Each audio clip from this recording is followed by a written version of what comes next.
नमस्कार, welcome to astro console. आजकेर विषय वृष राशिर राशिफल एप्रिल 2024। तो वृष राशिर जन्य प्रथमेই বলা शुरू करब এই বলে যে এই মাসটা তোমাদের অতি শুভ মাস, অতীব শুভ মাস এই কারণেই যে এই মাসে তোমাদের ফেভারে আসা, তোমাদের অনুকূলে থাকা কয়েকটি শুভ যোগ তৈরি হবে। অন্য অন্য রাশিদের জন্য এটা কিন্তু অশুভ যোগ, কিন্তু তোমাদের জন্য অনেক শুভ শুভ যোগ আছে। খুব শুভ যোগ, খুব কল্যাণকারী যোগ তৈরি হচ্ছে তোমাদের শুভভাবে। তাই তোমাদের জন্য এটা অতীব শুভ কল্যাণকারী মাস এই এপ্রিল মাস। বৃষ রাশির মানুষেরা তোমরা তৈরি থাকো ভালো কিছু লাভ করার জন্য, ভালো কিছু অর্জন করার জন্য। অভিজ্ঞতা লাভ করবে এমনভাবে যেগুলো তোমরা আগে কোনোদিন করোনি।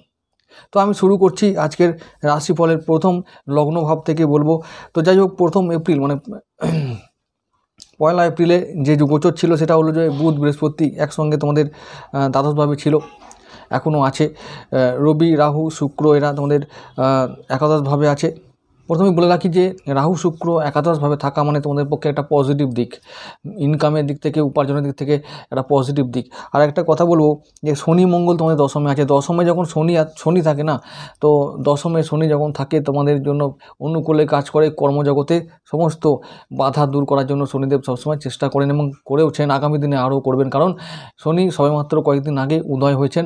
তো শনি উদয় হওয়ার পরে যে সমস্ত যে পেন্ডিং তোমাদের কাজ আছে কর্মজগতে, সেই সমস্ত কাজগুলো ফিনিশ করার দিকে তোমাদেরকে এগিয়ে দেবেন, সাহায্য করবেন। তাই তোমরা এবার চিন্তামুক্ত থাকো এবং চিন্তামুক্ত থেকে কাজ করো। তোমাদের যে পেন্ডিং কাজগুলো আছে সেগুলো ফিনিশ করার চেষ্টা করো। এগুলো তোমাদের মাসে শেষে গিয়ে তোমরা বুঝতে পারবে যে কতটা শুভ ফল হলো। শনি মঙ্গল দশমে থাকা, দ্বাদশপতি দশমে থাকা মানে হচ্ছে যে কর্মে দূরে গিয়ে কর্মলাভ এবং প্রবাসে গিয়ে কর্মলাভ।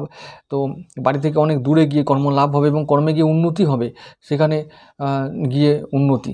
তো তোমরা যারা নতুন কর্ম খুঁজছো বা দূরে গিয়ে কর্ম লাভ করার চেষ্টা করছো বা কর্ম করার চেষ্টা করছো, তারা তোমরা চেষ্টা করো, সফল হবে এবং কর্মটাও সফল হবে, কর্মজীবনে প্রতিষ্ঠা আসবে।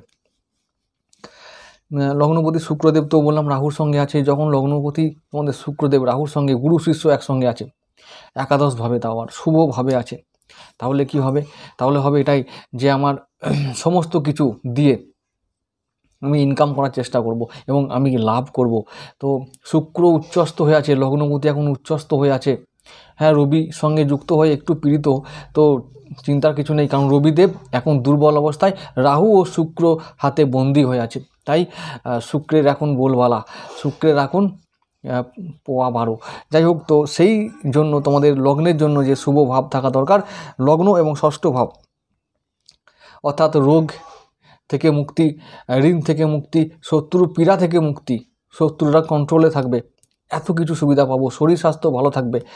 দ্বিতীয় পতি বুধদেব তিনিও থাকবেন এখন দ্বাদশভাবে আছেন, কিন্তু কয়েকদিন পরে আবার বুধ তিনি একাদশে গিয়ে বক্রী হবেন, সেই রাহুর সঙ্গে গিয়ে মিলবেন।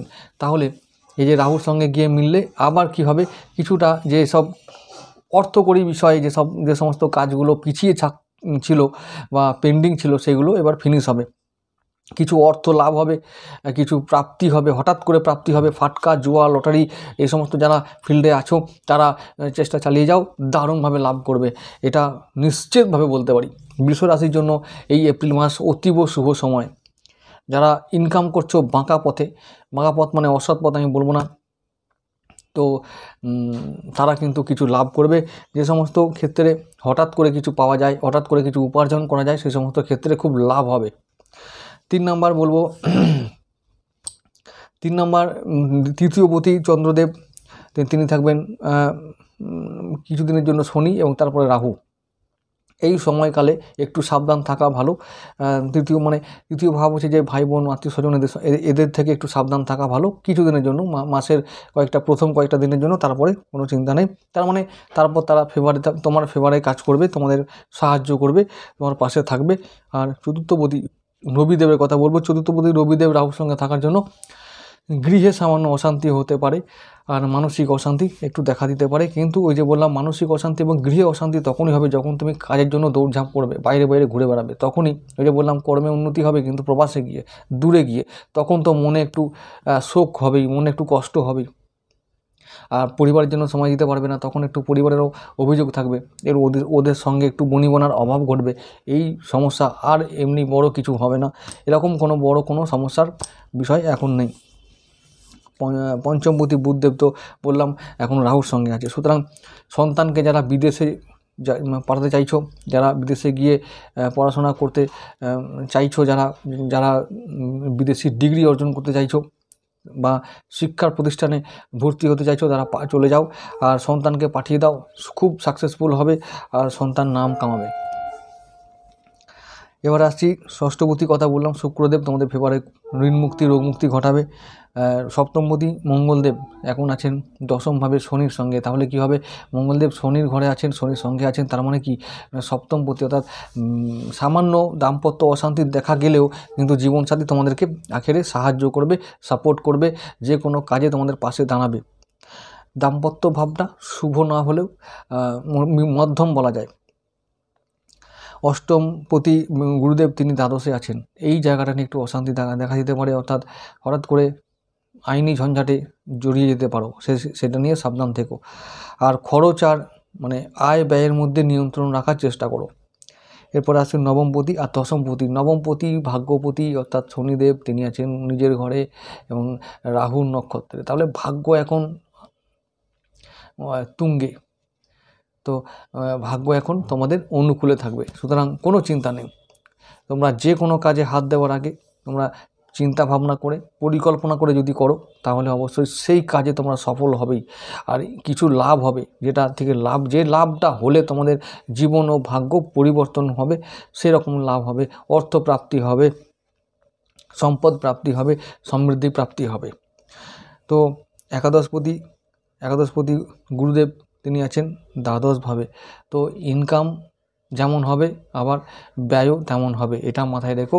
আর বিদেশি তোমরা মুদ্রা ইনকাম করতে পারবে, বিদেশি কোম্পানির সঙ্গে যারা কাজ করছো তারা কিছু লাভ করতে পারবে, কিছু প্রাপ্তি যোগ তোমাদের আছে। আর বলবো যে যারা শেয়ার মার্কেট এই সমস্ত জায়গায় আছো এবং যারা অনলাইন মার্কেটের সঙ্গে যুক্ত আছো বা ব্যবসার সঙ্গে যুক্ত আছো, তাদের জন্য এটা খুব ভালো সময়। তোমরা এটা চেষ্টা করো, এখান থেকে তোমরা কিছু প্রাপ্তি যোগ তোমাদের দেখা যাচ্ছে, প্রাপ্তি আছে। তোমরা অবশ্যই এগুলো ফলো করলে কিছু পাবে এই মাসে, এটা বলা যায়। কারণ এই মাসে যে সমস্ত যোগগুলো হবে অন্য রাশির ক্ষেত্রে নেগেটিভ হলেও তোমাদের ক্ষেত্রে এই যোগগুলো পজিটিভ।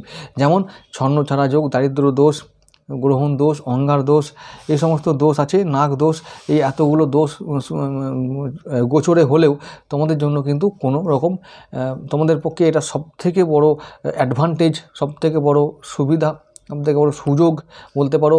প্রকৃতি তোমাদেরকে একটা অফার দিচ্ছে যে সবাই যখন কাঁদবে তখন তোমরা হাসবে, এবং সেই হাসার সুযোগে নিয়ে একটা সুযোগের সদ্ব্যবহার করে নিজেদের জীবন ও ভাগ্য বদলে নাও। ব্যাস এই হলো মোদ্দা কথা, এর বেশি আর কি বলবো। আজকে সমস্ত বিষয়গুলোকে ছোট্ট করে বলার চেষ্টা করলাম। আর একটা কথা বলি, প্রতিকার হিসাবে যদি তোমাদের কিছু বলতে হয় তাহলে বলবো হীরা অবশ্যই পড়বে। বৃষ রাশি, বৃষ লগ্ন হলে হীরা অবশ্যই পড়বে, না হলে সাদা জারকন পড়বে। আর অবশ্যই ভুবনেশ্বরী দেবীর কবচ পাঠ করবে। আর যদি তাও না পারো তাহলে বাচ্চা যেসব মেয়েরা আছে, কন্যারা আছে, কন্যা সন্তান আছে, তাদেরকে তোমরা ইচ্ছা মতন বা সাধ্য মতন ভোজন করাবে, কিছু দান দেবে বা সাধ্য মতো দান দেবে। তাতেই কিন্তু শুক্রদেবের অবশ্যই ভালো থাকার সুযোগটা বেশি থাকবে এবং তোমাদের সমস্ত কাজে অগ্রগতি হবে, উন্নতি হবে। এই হলো বৃষ রাশির রাশিফল। আজকে এটুকু থাক। নমস্কার।